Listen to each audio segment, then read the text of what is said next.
J'ai fait un choix de faire de l'agriculture organique. Ça va peut-être moins vite, mais c'est super. Parce que même quand je suis au champ, je prends un coup de barre, je veux de manger une carotte, je le laisse dans mon tricot, je le mange. Et puis c'est très sucré. Je fais la rotation des cultures, c'est pour ne pas avoir trop de parasites et en même temps trop de maladies. Parce que déjà, dans l'agriculture que je fais, je suis là pour chasser les bêtes, mais non pour les tuer. Je ne veux pas tuer les bêtes, puisque les bêtes sont vivants comme nous. En Martinique, les maladies ravageurs des plantes cultivées sont une menace constante pour les récoltes. L'igname a été attaqué par une maladie et l'est jusqu'à maintenant qu'on appelle l'anthracnose, qui à la fin des années 90 a conduit à une forte baisse de la production d'igname en Martinique et à l'importation d'igname du Costa Rica. Autre exemple, celui de la tomate qui est attaquée en Martinique par des maladies dues à des bactéries et à des virus, et qui ont donc entraîné une chute importante de la production de tomates, en particulier en plein champ. Donc en alternatif, c'est développé la culture de tomates sous serre, en hydroponie en particulier.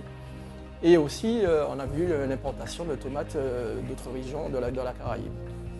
Les principales maladies auxquelles nous sommes confrontés peuvent être dues soit à des champignons, qui peuvent être aériens ou dans le sol, des bactéries qui se trouvent souvent dans le sol, des virus qui sont souvent transmis par des vecteurs, c'est-à-dire des insectes qui transmettent ces maladies, mais qui peuvent être aussi transmis par les outils de travail, tels que les couteaux, les sécateurs ou autres outils. Et nous avons aussi les ravageurs, donc les principaux ravageurs sont les insectes, qui peuvent donc causer des dégâts aux cultures, et les acariens aussi, les nématodes qui sont des vers microscopiques qu'on retrouve au niveau du sol.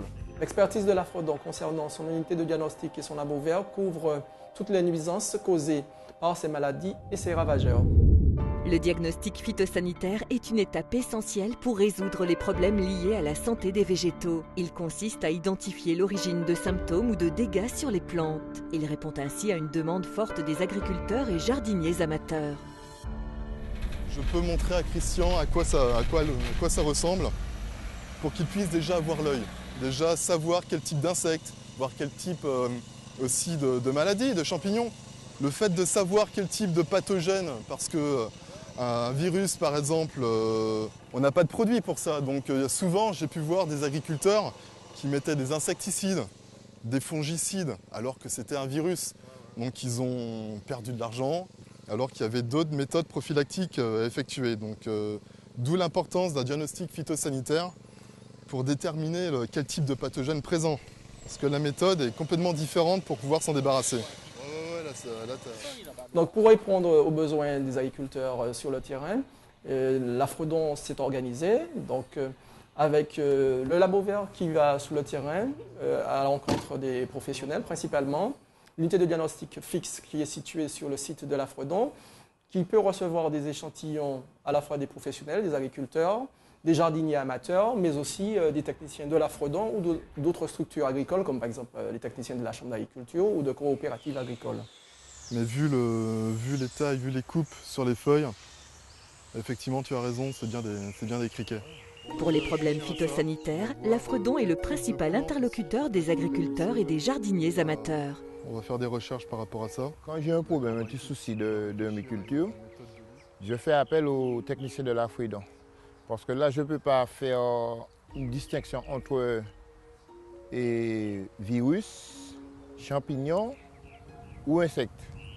Alors je suis obligé, c'est eux, ils sont habilités à ça, c'est de là je les appelle, ils viennent. L'Afrodon cherche à faire évoluer les pratiques, c'est-à-dire qu'arriver à un jour où on ne va plus utiliser de produits. Et ils sont en train de travailler dessus, ils font des recherches, ils font des expériences.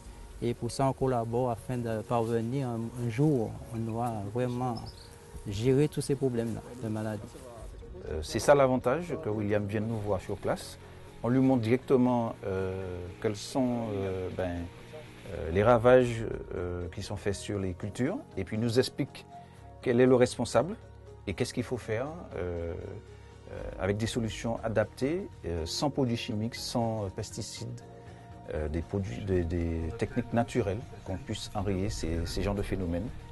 De façon pratique, l'Afredon intervient sur le terrain en appui technique auprès des agriculteurs pour leur apporter des conseils ou recommandations qui visent à améliorer leurs pratiques phytosanitaires.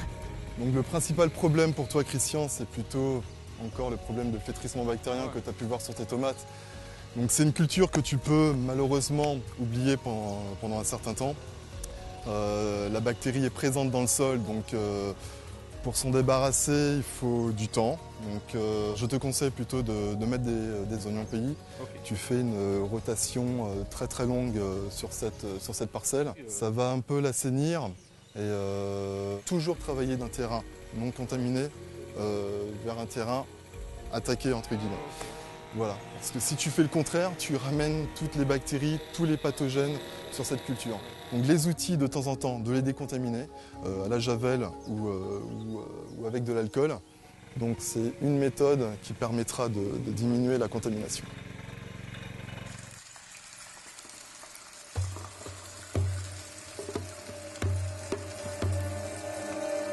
Agriculteurs, amateurs de jardin, vous qui avez des plantes présentant des problèmes, que faire ? Il est nécessaire d'apporter à l'Afredon un échantillon, mais un échantillon de plantes entières, c'est-à-dire avec les feuilles, la tige et les racines. Pour étudier le problème, nous vous conseillons d'apporter un échantillon de plusieurs plantes malades présentant le même symptôme. Autre détail qui a son importance, il est nécessaire de ne pas laver la plante pour éviter de fausser l'analyse que nous allons réaliser. Pour avoir toutes les chances de vous donner le bon diagnostic et de vous apporter des solutions rapidement, il est préférable de nous ramener les échantillons le jour même du prélèvement.